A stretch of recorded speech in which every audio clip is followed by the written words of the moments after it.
What's going on, guys and gals? So if you saw my previous video, these next couple of videos are going to be about the safety nets that you have, these three contingencies that you have as buyers, meaning they're what I call your safety nets, which means until you sign off on these three things, this looks good, this looks good, this looks good. Until you do that, you have every right to get your deposit back, rip up the contract, and move forward. Just move on, right? No harm, no foul. If you still want to back out of the deal after you signed off on all those three safety nets, that's when things get dicey and you pretty much put your deposit at risk. But I digress. This video is going to be about your first safety net out of three that you have as buyers. So number one is going to be the home inspection. Once you get your offer accepted, you're going to have a professional home inspection done by a licensed inspector.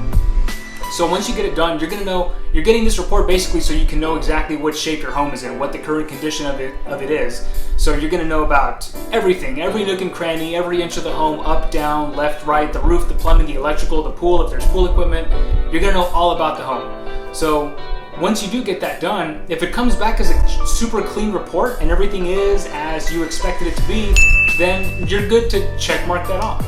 But if it comes back and maybe there's a lot of damage, maybe it needs a lot more work than you first anticipated, you have a couple of options. So there's three things that can happen. So number one, if it comes back and it needs too much work, maybe it has a lot of damage, you're gonna have to now get in contact with some professional licensed contractors to look into it and give you estimates.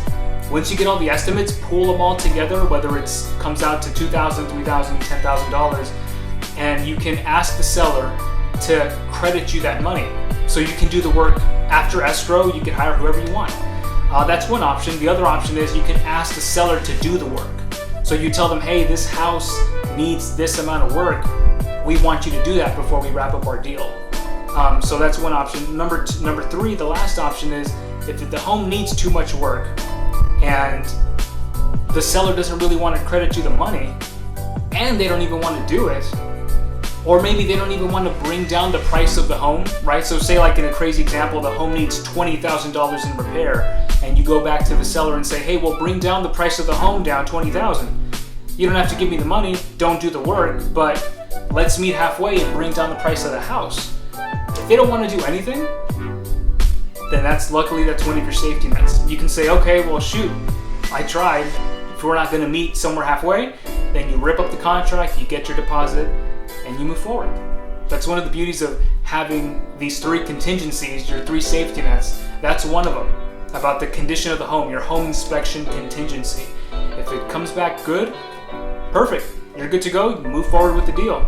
If it comes back and it needs a lot of work, you can still go back to the negotiation board with the seller and try to work something out, but if none of you can come really to a good halfway point to help each other out for the sake of keeping the deal moving on, then rip it up, get your money back, and hopefully you nailed it on the next one. Thanks so much, guys, for tuning in. The next one's going to be, well, I'll save it for the next one, but you have two more safety nets, so make sure to stay tuned so you can stay empowered and aware and have that much more knowledge. So when you open up your escrow on your new home, you'll already know what to anticipate.